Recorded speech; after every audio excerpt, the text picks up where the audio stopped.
चलिए, अभी हम लोगों ने 50 प्रश्न कर लिए थे पार्ट 1 में। अब हिंदी गद्य साहित्य के विकास की श्रृंखला में ही हम 50 प्रश्न कर लेते हैं हिंदी गद्य साहित्य के। और ठीक है, ये पार्ट 2 है। डिस्क्रिप्शन में पहली लिंक है, हमेशा होती है, जहां से आप इस पेपर को डाउनलोड कर सकेंगे, इस नोट्स को डाउनलोड कर सकेंगे। ठीक है, तो पहला प्रश्न आपके स्क्रीन पर है, बेहतरीन ढंग से समझिएगा। पतितों के देश में किस साहित्यकार की रचना है?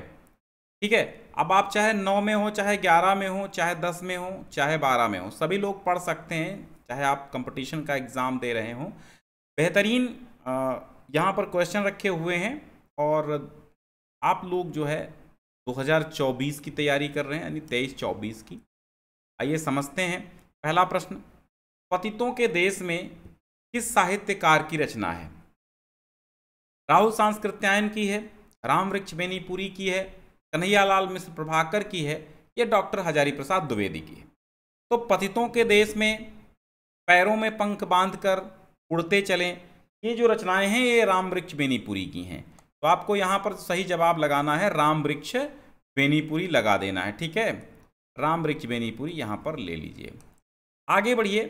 दूसरा प्रश्न ये कहता है कि निम्न में से कौन जीवनी है? अतीत के चलचित्र चिंतामणि, आवारा मसीहा, या फिर नीड़ का निर्माण फिर। देखो, अगर हम बात करें जीवनी की, कि जीवनी मतलब होता है कि किसी दूसरे के जीवन चरित्र के बारे में लिखना, वो होती है जीवनी। आत्मकथा अपनी ही कथा होती है। जीवनी, अब जैसे आप मेरी जीवनी आप लिख सकते हैं, लेकिन आत्मकथा में केवल अपनी मैं ही लिख सकता हूं, वो कोई दूसरा नहीं लिखता है। ठीक है, और आत्मकथा में कोई कल्पना का समावेश नहीं किया जा सकता, ना तो तारीफों का पुल बांधा जा सकता है। मतलब कल्पना का कोई, उसमें कल्पना की कोई गुंजाइश है ही नहीं। आत्मकथा में एकदम रियलिटी लिखी जाती, वास्तविकता लिखी जाती, जीवन के हर पक्ष की वास्तविकता एक आत्मकथाकार स्वयं की आत्मकथा में लिखता है। तो अब यहाँ पर जीवनी की हम बात करते हैं। जीवनी होती है किसी महापुरुष या किसी व्यक्तित्व को निखारना, जीवनी कहलाती। किसी व्यक्तित्व के जीवन का वर्णन करना जीवनी कहलाती है। वो किसी के भी जीवन के चरित्र को आप लिखेंगे, वो जीवनी कहलाएगी। तो यहाँ पर आवारा मसीहा जो है ये एक जीवनी विधा की रचना है। सी ऑप्शन सही है। देखो, अगर आपको पीडीएफ में उत्तरमाला नहीं मिलेगा तो वीडियो से देख सकते हैं। ठीक है, वीडियो से देख के टिक कर लेना, नोट्स बना लेना। डॉक्टर संपूर्णानंद द्वारा संपादित पत्रिका का नाम बताइए। टेलीग्राम ज्वाइन कर लीजिए, अपडेट वहीं पर मिलती रहती हैं सारी। बाकी सब्सक्राइब करके बेल आइकन तो दबा ही लेते होंगे। डॉक्टर संपूर्णानंद द्वारा संपादित पत्रिका का नाम बताइए। धर्मयुग, हंस, सरस्वती, या फिर मर्यादा? तो देखो, जो मर्यादा पत्रिका है, मर्यादा और टुडे, ये दो पत्रिकाएं डॉक्टर संपूर्णानंद की थी। तो मर्यादा और टुडे जो पत्रिकाएं हैं डॉक्टर संपूर्णानंद की पत्रिकाएं हैं। तो इसमें आपको लगा लेना है यहाँ पर मर्यादा, डी ऑप्शन। हिंदी गद्य खड़ी बोली के जन्मदाता कौन है? भाई सिंपल सी बात है, पंडित प्रताप नारायण मिश्र, श्याम सुंदर दास, जयशंकर प्रसाद नहीं है। भारतेंदु हरिश्चंद्र को हम हिंदी गद्य में खड़ी बोली के जन्मदाता के रूप में जानते हैं, क्योंकि जब प्रारंभ हुआ था पूर्व भारतेंदु में, भारतेंदु जी ने हिंदी गद्य में खड़ी बोली को विशेष महत्व दिया और खड़ी बोली में ही रचनाएं अधिकतर की। तो बी ऑप्शन। आलोचना के क्षेत्र में सर्वाधिक उल्लेखनीय है मिश्र बंधु, गुलाब राय, सुदर्शन, या फिर रामचंद्र शुक्ल? तो आलोचना की बात करें, आलोचना मतलब, आलोचना आप जानते हैं इतिहास, मतलब दो लेखकों का, दो या दो से अधिक लेखकों का, या एक लेखक का, या किसी भी व्यक्ति का, या किसी भी पुस्तक की गुण दोषों को निखारना ही आलोचना कहलाती है। तो आलोचक, महान आलोचक आचार्य रामचंद्र शुक्ल जी हैं। ठीक है, ठीक है, तो हो गया। अगला प्रश्न देखिए भाई, अगला प्रश्न है, आचार्य रामचंद्र शुक्ल की रचना है अशोक के फूल, वनमाला, चिंतामणि, या फिर विद्या सुंदर? देखो, यहां पर चिंतामणि जो है, सी ऑप्शन आपका सही होगा, आचार्य रामचंद्र शुक्ल की रचना है। भाग्यवती उपन्यास के लेखक कौन हैं? अब अगर आपसे ये पूछा जाए कि भाग्यवती किस विधा की रचना है, तो आप लगा देंगे उपन्यास। अगर आपसे पूछे कि भाग्यवती किसकी रचना है, तो श्रद्धाराम फिलौरी की है। ये आपका ए ऑप्शन सही होगा। महावीर प्रसाद द्विवेदी का जीवन काल क्या है? जी हाँ, महावीर प्रसाद द्विवेदी का जीवन काल बताना है आपको। 1864 से 1938 है, 1862 से 1935 है, 1875 से 1947 है, या 1854 से 1925? बताइए। आपके चैप्टर में महावीर प्रसाद द्विवेदी, आपका एक चैप्टर है महाकवि माघ का प्रभात वर्णन, वो आचार्य महावीर प्रसाद द्विवेदी द्वारा लिखा गया है। तो आप अगर साहित्यिक परिचय पढ़े होंगे तो आपको लगाना है सन 1864 से 1938 तक। भारतेंदु के सहयोगी लेखक कौन हैं? शिवपूजन सहाय, बालकृष्ण भट्ट, वियोगी हरि, हजारी प्रसाद, बालकृष्ण भट्ट। तो यहाँ पर बी ऑप्शन ही सही होगा। बालकृष्ण भट्ट जो हैं ये भारतेंदु युग के ही कवि हैं और उनके सहयोगी लेखक थे। चिंतामणि के रचनाकार कौन हैं? चिंतामणि ऊपर बता चुके हैं हम आपको, आचार्य रामचंद्र शुक्ल हैं। और ये सारे प्रश्न आपके जो राजीव प्रकाशन की बुक है फ्रंट में ही, मतलब शुरुआत में ही दिए गए हैं, उनसे पूरे प्रश्न मिलेंगे, आप वो चेक कर सकते हैं, देख सकते हैं। अष्टयाम के रचनाकार कौन हैं? तो अष्टयाम के आपके रचनाकार हैं नाभादास, सी ऑप्शन सही होगा। डॉक्टर रामविलास शर्मा की रचना का नाम क्या है? निराला की साहित्य साधना, मेरा परिवार पर्वतों के देश में, चिंतामणि नहीं, पतितों के देश में यहाँ है। तो पतितों के देश में रामवृक्ष बेनीपुरी की रचना है। और मेरा परिवार जानते हो महादेवी वर्मा की रचना है। और चिंतामणि आचार्य शुक्ल की रचना है। यहाँ पर सही जवाब होगा निराला की साहित्य साधना, डॉक्टर रामविलास शर्मा की रचना है। मेरी जीवन यात्रा के लेखक, मतलब किस लेखक की आत्मकथा है? मेरी जीवन यात्रा, ठीक है, पूछा जा रहा है मेरी जीवन यात्रा किस लेखक की आत्मकथा है? ऑप्शन में आपको राहुल सांस्कृत्यायन जी दिख गए हैं, लगा दीजिए राहुल सांस्कृत्यायन, ठीक है। हिंदी प्रदीप पत्रिका के संपादक कौन है? रामचंद्र शुक्ल हैं, डॉक्टर श्याम सुंदर दास हैं, बालकृष्ण भट्ट हैं, या बाबू गुलाब राय हैं? हिंदी प्रदीप बालकृष्ण भट्ट द्वारा संपादित पत्रिका है। और हमने कहा बालकृष्ण भट्ट भारतेंदु युग के लेखक हैं और भारतेंदु के सहयोगी लेखक हैं, ठीक है। द्विवेदी युग के साहित्यकार कौन हैं? डॉक्टर श्याम सुंदर दास, भगवती चरण वर्मा, यशपाल, या भारतेंदु हरिश्चंद्र? द्विवेदी युग के बाबू श्याम सुंदर दास, ए ऑप्शन आपका सही होगा। बाबू श्याम सुंदर दास द्विवेदी युग के साहित्यकार हैं, याद रखिएगा। नागरी प्रचारणी सभा की स्थापना किस युग में हुई थी? ये द्विवेदी युग में हुई थी। देखो भारतेंदु युग समाप्त हो रहा था, द्विवेदी युग प्रारंभ हो रहा था, तो आप द्विवेदी युग में इसमें मानेंगे, क्योंकि जो युग प्रारंभ हो रहा है उसी को मानिए। तो यहाँ पर बी ऑप्शन सही होगा। कई जगह आंसर आपको भारतेंदु भी मिल जाएगा, दोनों ही ऑप्शन सही हैं, लेकिन 70% ये सही है और 30% ये सही है, ठीक है, या 50-50 कह लीजिए, दोनों सही हैं। आपको लगाना क्या है? द्विवेदी युग लगाना है। प्रेम सागर के रचनाकार कौन हैं? लल्लू लाल। जी हाँ, लल्लू लाल ने प्रेम सागर लिखा था। भाषा योग वशिष्ठ राम प्रसाद निरंजनी ने लिखा था। सूरदास तो एक कवि भी हैं और सूरदास रचना भी है। सूरदास किसकी है? आचार्य शुक्ल की है, आलोचना। और सदल मिश्र जो है इन्होंने नासिकेतोपाख्यान लिखा था, ठीक है। घुमक्कड़ शास्त्र के रचनाकार कौन? जैसे ही घुमक्कड़ नाम सुनेंगे आप, घुमक्कड़ में अक्कड़ बक्कड़ बम्बी वो नहीं करेंगे, घुमक्कड़ हो जाएगा घुमक्कड़। घुमक्कड़ में अक्कड़ प्रत्यय लगा हुआ है, और ये जो है राहुल सांस्कृत्यायन का नाम आता है घुमक्कड़ी में, ठीक है। कुटज के रचयिता कौन है? कुटज, कुटज मतलब होता है पर्वत पर उत्पन्न एक पौधा, ठीक है, एक पुष्प का पौधा होता है। कुटज का हजारी प्रसाद द्विवेदी जी हैं कुटज के रचनाकार। श्याम सुंदर दास का जन्मकाल क्या है? बेहतरीन प्रश्न है और इंपॉर्टेंट भी है। श्याम सुंदर दास, सही जवाब होगा सन 1875, आपका सी ऑप्शन सही होगा, ठीक है। चिंतामणि किस विधा की रचना है? चिंतामणि आचार्य रामचंद्र शुक्ल का निबंध है, यहाँ पर सी ऑप्शन सही होगा। आधुनिक हिंदी नाटक के लेखक कौन हैं? ये एक कृति है आधुनिक हिंदी नाटक, इसके लेखक कौन है बताना है आपको। ऑप्शन है बद्रीनारायण चौधरी प्रेमघन, डॉक्टर नगेंद्र, आचार्य रामचंद्र शुक्ल, या फिर महादेवी वर्मा। सही जवाब यहाँ पर हो जाएगा बी ऑप्शन, डॉक्टर नगेंद्र। आधुनिक हिंदी नाटक दीपदान नामक रचना है। तो पूर्व जो पहला हमारा पुराना वीडियो है उसमें मैंने गलती से जल्दबाजी में नाटक बताया था, जबकि शुरुआत से कक्षा 8 से पढ़ते आ रहे हैं दीपदान एकांकी डॉक्टर राम कुमार वर्मा की पन्नाधाय, ठीक है। तो यहाँ पर एकांकी है दीपदान एक, ठीक है। और एकांकी भी नाटक का एक रूप है। नाटक 7 अंकों का, 8 अंकों का होता है, 5 अंकों का, 6 अंकों का होता है, लेकिन जो एकांकी है वो केवल 1 अंक की होती, लेकिन होता नाटक ही है। लेकिन दीपदान आपको एकांकी लिखनी है। स्वामी दयानंद सरस्वती की रचना यहाँ पर कौन सी है? भूदान यज्ञ। तो भूदान यज्ञ तो विनोबा भावे का है। और भोर का तारा जगदीश चंद्र माथुर का है। भारत भारती आपकी साकेत मैथिली शरण गुप्त की है। सत्यार्थ प्रकाश स्वामी दयानंद सरस्वती की यहाँ पर रचना है। हिंदी का प्रथम मौलिक उपन्यास कौन सा है? हिंदी का प्रथम मौलिक उपन्यास परीक्षा गुरु है। अब आप पूछेंगे सर परीक्षा गुरु किसने लिखा? परीक्षा गुरु लिखा है लाला श्रीनिवास दास ने। किसने लिखा है? लाला श्रीनिवास दास ने।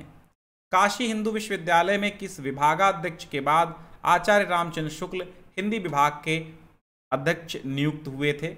ये बताना है। करुणापति त्रिपाठी, हजारी प्रसाद द्विवेदी, आचार्य श्याम सुंदर दास या फिर विजय पाल सिंह। ठीक है, ये बताना है। सही जवाब यहाँ पर हो जाएगा बाबू श्याम सुंदर दास। ठीक है, सी ऑप्शन। काका कालेलकर का नाम किस विधा के लेखक के रूप में प्रसिद्ध है? निबंध, संस्मरण, आत्मकथा या फिर डायरी? ठीक है, तो यहाँ पर निबंध, संस्मरण, आत्मकथा, डायरी। काका कालेलकर का नाम जो है संस्मरण विधा से जुड़ा हुआ है। B option. निम्न में से कौन सी जीवनी विधा की रचना है ये बताइए? बसेरे से दूर, अनामदास का पोथा, कलम का सिपाही या फिर शाश्वती? तो शाश्वती तो एक डायरी विधा की रचना है। ठीक है, बसेरे से दूर आत्मकथा है हरिवंश राय बच्चन की, और अनामदास का पोथा उपन्यास है हजारी प्रसाद द्विवेदी की। अब बचा क्या? कलम का सिपाही। ये एक जीवनी है और ये अमृत राय द्वारा लिखी गई है। किसके द्वारा? अमृत राय इस जीवनी के लेखक हैं। ठीक है, तो यहाँ पर सी ऑप्शन सही। हजारी प्रसाद द्विवेदी को किस सन में पद्म भूषण की उपाधि से सम्मानित किया गया था? तो यहाँ पर सन 1957 ईस्वी में सही हो जाएगा। छायावादोत्तर युग का प्रारंभ माना जाता है 1900 ईस्वी में, 1920 से, 1938 से या 1950 से? तो छायावादोत्तर है। अगर छायावाद होता तो 1920 से, लेकिन 1938 से बाद में छायावादोत्तर चला, 1938 से। ठीक है, उपन्यास विधा की रचना यहाँ पर कौन है? नीड़ का निर्माण फिर, बाण भट्ट की आत्मकथा, कलम का सिपाही, पथ के साथी। कलम का सिपाही अभी हमने बताया जीवनी है, अमृत राय द्वारा लिखी गई है और मुंशी प्रेमचंद की जीवनी है। लेकिन यहाँ पर पथ के साथी क्या है? पथ के साथी संस्मरण है और बाण भट्ट की आत्मकथा उपन्यास है। लेकिन नीड़ का निर्माण फिर जो है यह आत्मकथा है। तो यहाँ पर आपका बी ऑप्शन सही होगा। पूछा गया है उपन्यास विधा, तो बाण भट्ट की आत्मकथा। राष्ट्र का स्वरूप के रचनाकार कौन है? तो ये सी ऑप्शन लगा लीजिए, वासुदेव शरण अग्रवाल। आप भी क्लास 12 में पढ़ेंगे तो पहला चैप्टर आपको राष्ट्र का स्वरूप मिलेगा वासुदेव शरण अग्रवाल का। कर्मभूमि रचना है प्रेमचंद की है, यशपाल की है, रामचंद्र शुक्ल की है या फिर बालकृष्ण भट्ट की है? प्रेमचंद की कर्मभूमि उपन्यास है। ठीक है, क्या भूलूं क्या याद करूं मैं, क्या भूलूं क्या याद करूं, हरिवंश राय बच्चन की ये आत्मकथा है और ये कविता भी हरिवंश राय बच्चन की है। मैं सुनाता हूं आपको। अगणित उन्मादों के क्षण हैं, अगणित अवसादों के क्षण हैं, रजनी की सूनी घड़ियों को किन किन से आबाद करूं रे, क्या भूलूं क्या याद करूं रे, क्या भूलूं क्या याद करूं मैं। याद सुखों की आंसू लाती, दुख की दिल भारी कर जाती, याद सुखों की आंसू लाती, दुख की दिल भारी कर जाती, दोस्त किसे दूं जब अपने से, अपने दिन बर्बाद करूं मैं, क्या भूलूं क्या याद करूं मैं, क्या भूलूं क्या याद करूं। दोनों करके पछताता हूँ, सोच नहीं पर मैं पाता हूँ, तुधियों के बंधन से कैसे, तुधियों के बंधन से कैसे अपने को आबाद करूं, मैं क्या भूलूं, क्या याद करूं, मैं क्या भूलूं, क्या याद करूं मैं। याद सुखों की आंसू लाती, दुख की दिल भारी कर जाती, दुख की दिल भारी कर जाती। दोस्त किसे दूं जब अपने से, अपने दिन बर्बाद करूं, मैं क्या भूलूं, क्या याद करूं, मैं क्या भूलूं, क्या याद करूं। ये हरिवंश राय बच्चन ने एक कविता भी लिखी है। लेकिन आपसे कोई पूछे क्या भूलूं क्या याद करूं किस विधा की रचना है, तो आप कहेंगे आत्मकथा विधा की रचना है। अगर आपसे कोई पूछे कि हरिवंश राय बच्चन की आत्मकथा कितने भागों में प्रकाशित है, तो आप बता दीजिए 4 भागों में प्रकाशित है। क्या भूलूं क्या याद करूं, नीड़ का निर्माण फिर, बसेरे से दूर, 10 द्वार से सोपान तक, ये 4 भागों में प्रकाशित है। ठीक है, सुमित्रानंद पंत, तो यहां पर आपका हरिवंश राय बच्चन सी वाला आपका ऑप्शन सही हो जाता है, लगा लीजिएगा। और फिर अगला प्रश्न है, पंडित लल्लूलाल अध्यापक कहां पर नियुक्त थे। तो पंडित लल्लूलाल फोर्ट विलियम कॉलेज में भाषा मुंशी थे, ये अध्यापक थे, टीचर थे उस समय। अरे यायावर रहेगा याद के लेखक कौन है, तो आपका वही छाया हुआ नाम है, सच्चिदानंद हीरानंद वात्स्यायन अग्गे जी। अरे यायावर रहेगा याद। हजारी प्रसाद द्विवेदी की रचना निम्न में से नहीं है। अशोक के फूल, हिंदी काव्यधारा, हिंदी साहित्य की भूमिका। तो यहाँ पर आपका जो रचना है हिंदी काव्यधारा नहीं है, राहुल सांस्कृत्यायन की है। बाकी हिंदी साहित्य, अशोक के फूल और हिंदी साहित्य की भूमिका, ये तीनों रचनाएं आचार्य हजारी प्रसाद द्विवेदी की हैं। आदिकाल की रचना निम्न में से कौन सी नहीं है। 38 नंबर क्वेश्चन देखिएगा। आदिकाल की रचना उक्त व्यक्ति प्रकरण दामोदर शर्मा की है, गोरा बादल की कथा और राउरवेल रोडा कवि की है। तो यहां पर गोरा बादल की कथा, उक्त व्यक्ति प्रकरण और राउरवेल, ये तीनों रचनाएं आपकी आदिकाल में बिल्कुल, मतलब गोरा बादल की कथा नहीं है। ठीक है, ये जटमल की है गोरा बादल की कथा।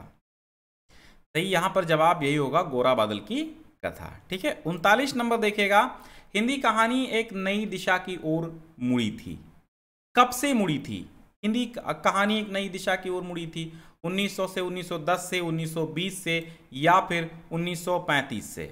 यहां पर सही जवाब आपका ऑप्शन सी हो जाएगा, 1920 ईस्वी। आचार्य रामचंद्र शुक्ल के अनंतर समर्थ निबंधकार कौन है? रामचंद्र शुक्ल के बाद जो निबंधकार आते हैं उनका नाम बताना है। भारतेंदु हरिश्चंद्र तो रामचंद्र शुक्ल जी के पहले थे, अनंतर मतलब होता है पश्चात। लाला श्रीनिवास दास भी पहले थे, और महावीर प्रसाद द्विवेदी आचार्य रामचंद्र शुक्ल के पहले थे। यहाँ पर सही जवाब आपका डी हो जाएगा, क्योंकि ये 3 के 3 लेखक जो हैं वो कैसे निकले, वो निकले पहले के। और पूछा क्या है? पश्चात वाला। ठीक है, तो डॉक्टर नगेंद्र। विशस्य विस्मौषधम निम्नलिखित में से है क्या है? नाटक है, कहानी है, उपन्यास है, निबंध है। तो विशस्य विस्मौषधम जो है एक नाटक है। ये किसका है? भारतेंदु जी का नाटक है। ठीक है। नासिकेतोपाख्यान के रचनाकार कौन है? तो ये सदल मिश्र हैं। नचिकेता और यम की कहानी का वर्णन है नासिकेतोपाख्यान में।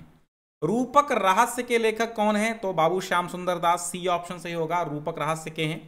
द्विवेदी युग का नामकरण किसके नाम पर हुआ? सन 1900 ईस्वी में, जब सरस्वती पत्रिका का प्रकाशन काल प्रारंभ था, जब प्रकाशन स्टार्ट हुआ था, तभी जो महावीर प्रसाद द्विवेदी थे उन्होंने 1903 में दूसरे संपादक का कार्यभार संभाला था सरस्वती पत्रिका के साथ, और 1900 ईस्वी से आपका द्विवेदी युग प्रारंभ हुआ था, तो महावीर प्रसाद द्विवेदी के ही नाम पर पड़ा था। परीक्षा गुरु की रचना विधा क्या है? परीक्षा गुरु शुरुआत में बताया हमने कि उपन्यास है, और परीक्षा गुरु लाला श्रीनिवास दास का लिखा हुआ उपन्यास है, और एक मौलिक उपन्यास है, हिंदी का प्रथम मौलिक उपन्यास माना जाता है। निम्न में से नाटककार कौन है? आचार्य रामचंद्र शुक्ल, मोहन राकेश, डॉक्टर नगेंद्र या फिर महादेवी वर्मा।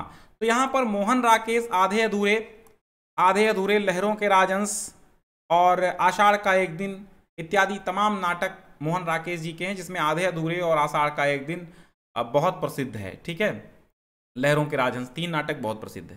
कीर्ति दीवारें, इसके रचनाकार कौन है? उपेंद्र नाथ अश्क, शिव प्रसाद सिंह, अग्गे रामविलास शर्मा। गिरती दीवारें उपेंद्र नाथ अश्क द्वारा लिखा गया है। प्रजा हितैषी समाचार पत्र है एक। प्रजा हितैषी की अगर कोई विधा पूछे तो ये एक समाचार पत्र है। और प्रजा हितैषी के संपादक का नाम यहाँ पर पूछा गया है तो राजा लक्ष्मण सिंह। ये पूर्व भारतेंदु से पूर्व जो दो राजा हुए थे, राजा लक्ष्मण सिंह और राजा शिव प्रसाद सितारे हिंद, इन दो राजाओं ने हिंदी गद्य साहित्य में बड़ा योगदान दिया था। तो राजा लक्ष्मण सिंह यहाँ पर हो जाएगा। छायावादोत्तर युग के गद्य लेखक कौन है? जयशंकर प्रसाद, माखनलाल चतुर्वेदी, वासुदेव शरण अग्रवाल या फिर महावीर प्रसाद द्विवेदी। तो जयशंकर प्रसाद छायावाद युग के हैं, माखनलाल चतुर्वेदी उसी के समकालीन राष्ट्रीय सांस्कृतिक काव्यधारा के हैं, और महावीर प्रसाद द्विवेदी भी आपके द्विवेदी युग के हैं। तो वासुदेव शरण अग्रवाल यहाँ पर गद्य लेखक पूछा गया है, तो सी ऑप्शन आपका सही होगा। 15 एंड लास्ट क्वेश्चन यहाँ पर देखिएगा, 1957 ईस्वी में पद्म भूषण से कौन अलंकृत हुए थे? तो आपको शुरुआत में बताया गया है, दूसरे तरीके से क्वेश्चन ये पूछा गया है। हजारी प्रसाद द्विवेदी आपका सही जवाब यहाँ पर हो जाएगा। ठीक है, हजारी प्रसाद द्विवेदी। ठीक है, तो आपको पीडीएफ डिस्क्रिप्शन की पहली लिंक से मिल जाएगी, वहां से जाकर के डाउनलोड कर लीजिए। ठीक है, पीडीएफ ले लीजिए, और आपका मन करे तो आप इसका एक नोट्स बना सकते हैं, मन करे प्रिंट आउट निकलवाइए। प्रिंट आउट में खर्चा ज़्यादा होता है, लिखने से दो फायदे होते हैं, एक तो आपकी राइटिंग में सुधार होता है, दूसरी बात ये होती है भैया राइटिंग के साथ साथ आपको याद भी होता है। धन्यवाद, बहुत बहुत शुक्रिया। शेयर करो, आप लोग जोड़िए अपने मित्रों को, तभी मेरा मन लगेगा। कम लोगों मन नहीं लगता है यार, है ना? तो जोड़ लो सभी लोगों को, अच्छे से अच्छे हम पढ़ा देंगे।